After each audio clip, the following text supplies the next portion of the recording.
अब कनाडा में पढ़ाई करना भारतीय स्टूडेंट्स के लिए महंगा हो गया है। 1 करोड़ से ज़्यादा अब ट्यूशन फीस लगेगी। आखिरकार कनाडा ने इतनी फीस क्यों बढ़ाई और जो भारतीय स्टूडेंट्स पढ़ने के लिए सोच रहे हैं कनाडा में, अब उनका क्या होगा, हम आपको इस वीडियो में बताएंगे विस्तार से। नमस्कार, आप देख रहे हैं न्यूज़ 18 का डिजिटल प्लेटफॉर्म। मैं हूं आपके साथ श्रुति श्रीवास्तव। कनाडा में पढ़ाई करने का सपना देखने वाले भारतीय स्टूडेंट्स के लिए एक बड़ी खबर है। अप्लाई बोर्ड की हालिया रिपोर्ट के मुताबिक अंतर्राष्ट्रीय छात्रों के लिए कनाडा में 4 साल की डिग्री की औसत लागत अब 1,77,000 कनाडियाई डॉलर को पार कर गई है। भारतीय रुपए में यह खर्च 1,08,00,000 से भी अधिक हो सकता है। इसमें रहने, खाने और वीज़ा का खर्च जोड़ दिया जाए तो यह आंकड़ा 1.5 करोड़ रुपए के करीब पहुंच जाएगा। यह बढ़ता हुआ खर्च उन मिडिल क्लास परिवारों के लिए चिंता का विषय है जो बेहतर भविष्य की आस में बच्चों को विदेश भेजना चाहते हैं। यह रिपोर्ट साफ इशारा करती है जो छात्र कनाडा जाने का मन बना रहे हैं उन्हें अब पहले से कहीं ज़्यादा मजबूत आर्थिक प्लानिंग और स्कॉलरशिप की तलाश करनी होगी।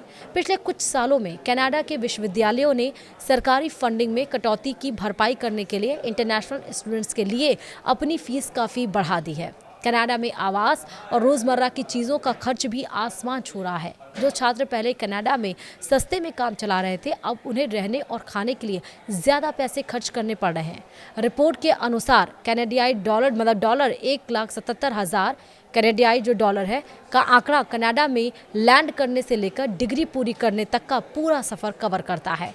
इसका मतलब है कि केवल ट्यूशन फीस ही नहीं बल्कि किराया, बिजली, पानी, इंटरनेट और परिवहन जैसी हर चीज़ अब महंगी हो गई है। अब छात्र ऐसी जगहों या कोर्सेज को प्राथमिकता देंगे जहां खर्च कम हो या वे अच्छी स्कॉलरशिप या फाइनेंशियल एड की कोशिश करेंगे।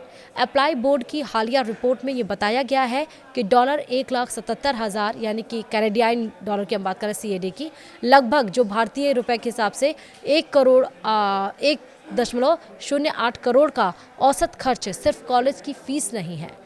इसमें स्टूडेंट की पूरी 4 साल की कॉस्ट ऑफ लिविंग यानी रहने का खर्च भी शामिल है। कनाडा में रहने का खर्च खासकर टोरंटो या वैंकूवर जैसे बड़े शहरों की बात करें तो बहुत तेज़ी से बढ़ रहा है। इस रिपोर्ट के अनुसार ट्यूशन फीस के अलावा हॉस्टल या PG में रहने और लाइफ स्टाइल की लागत भी इस ऊंचे आंकड़े को में बड़ा योगदान देती है। कनाडा में आखिरकार पढ़ाई करनी इतनी महंगी क्यों हो रही है? पहली, बढ़ती हुई ट्यूशन फीस एक ये पहला कारण है। कनाडा की यूनिवर्सिटीज़ डोमेस्टिक स्टूडेंट्स के बजाय इंटरनेशनल स्टूडेंट्स पर फीस का ज़्यादा बोझ डाल रही है। दूसरे देशों से आए स्टूडेंट्स उनके लिए राजस्व यानी कि रेवेन्यू जुटाने का एक बड़ा जरिया बन गया है। आवास संकट और इन्फ्लेशन ये दूसरा पॉइंट है। कनाडा में छात्रों के लिए किफ़ायती आवास यानी कि अफोर्डेबल हाउसिंग मिलना मुश्किल हो गया है। किराए में भारी वृद्धि हुई है और सामान्य इन्फ्लेशन के कारण खाने पीने और यात्रा का खर्च भी बढ़ गया है। तो वहीं अब दूसरा सवाल ये है कि भारतीय स्टूडेंट्स को आखिर करना क्या चाहिए। अगर आप कनाडा में पढ़ाई करना चाहते हैं तो कुछ टिप्स हैं जो आपके काम आ सकती हैं। पहले कि जल्दी प्लानिंग, अपनी फाइनेंशियल प्लानिंग कम से कम 4 साल पहले शुरू करें। दूसरा है शहरों का चुनाव, यानी कि टोरंटो या वैंकूवर जैसे महंगे शहरों के बजाय क्यूबेक या मैनीटोबा जैसे सस्ते शहरों पर आप विचार करें।